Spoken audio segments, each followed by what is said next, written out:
Chào các bạn thân mến. Trong cuộc sống có rất nhiều điều xảy ra mà không ai có thể biết trước. Có những bi kịch xảy đến khiến ta đau khổ, hoang mang, vô vọng và nhiều khi thử tự cứu vớt mình bằng cách đổ lỗi cho số phận, cho rằng mọi sự đã an bài. Nhưng bạn có biết rằng trong những nghiên cứu về các nhân tố ảnh hưởng đến sự thay đổi của bộ gen con người, cụ thể là sự biến đổi gây kích hoạt các mầm bệnh như tế bào ung thư, thì đến trên 60% nguyên nhân là do thói quen, nếp sống, suy nghĩ, thái độ và môi trường sống của chúng ta tạo nên. Có nghĩa là phần lớn chúng ta phải chịu trách nhiệm về những thứ xảy đến trong cuộc đời mình, kể cả bệnh tật. Đồng nghĩa có nhiều việc ta hoàn toàn có thể chuẩn bị trước để có thể đối mặt hay đón nhận nó một cách dễ dàng và với tâm thế tích cực hơn. Chẳng hạn như là việc ta lập gia đình, sinh con sẽ lớn lên, đi nhà trẻ vào lớp 1, lên cấp 2, cấp 3, trưởng thành bước vào tuổi dậy thì, vào đại học, rồi đi làm, lập gia đình, và ta lên chức ông bà. Hay như việc ta sẽ già đi, bệnh tật và sẽ phải chia tay cuộc sống này ở cuối con đường. Đó là những cột mốc, những thay đổi mà ta biết rằng sớm muộn rồi cũng sẽ đến.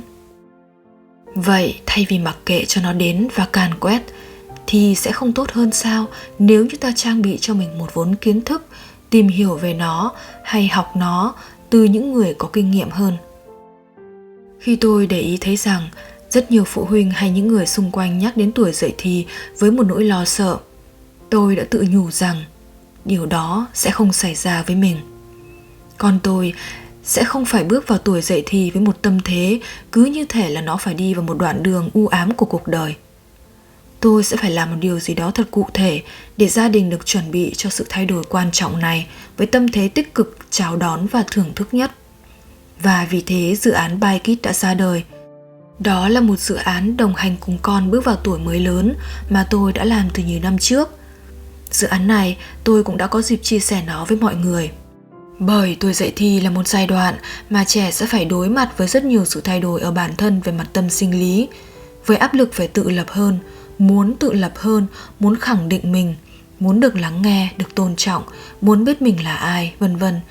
Nhưng đó cũng là một giai đoạn đẹp tuyệt vời, là một món quà khi ta chứng kiến đứa con bé bỏng của mình ngày nào giờ đang mạnh mẽ lột xác, bước ra từ vỏ kén và để trở thành một con bướm trưởng thành, hạnh phúc và tự do.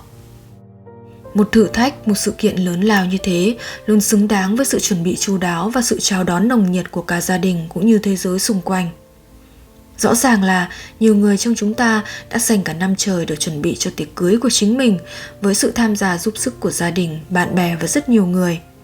Vậy thì với các cột mốc khác sẽ đến trong cuộc đời sau đó, ta sao có thể dễ dàng không nhận trách nhiệm và không sắn tay lên mà làm? Vậy làm thế nào để chủ động trong cuộc sống? Sau đây là 6 bước mà tôi đã đúc rút được từ kinh nghiệm của mình. Thứ nhất là chúng ta phải nhận ra và dự đoán, phán đoán trước được sự có mặt của chúng. Thứ hai là đánh giá mức độ khó dễ của sự kiện đó, đánh giá được tiềm lực tri thức, điều kiện mà ta có. Thứ ba là trao đổi, bàn bạc với gia đình, người thân, lấy ý kiến và tìm sự đồng thuận. Thứ tư là lên kế hoạch cụ thể về thời gian, nếu cần thiết chia ra làm 3 giai đoạn, khởi đầu, diễn ra và kết thúc. Thứ năm là thực hiện và hành động.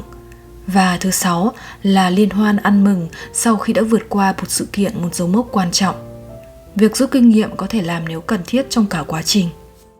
6 bước này có thể áp dụng rộng rãi trong mọi việc mà bạn muốn chào đón một cách chủ động và tích cực.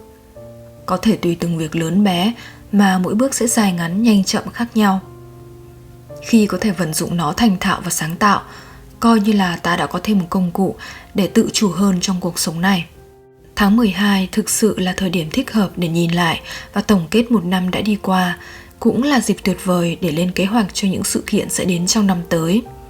Hy vọng những chia sẻ trên đây của tôi có thể giúp ích được gì đó cho bạn trong thời điểm này. Cảm ơn bạn đã có mặt ở đây và cùng lắng nghe những chia sẻ này. Chúc bạn một ngày mới vui khỏe và an lành. Chào tạm biệt và hẹn gặp lại.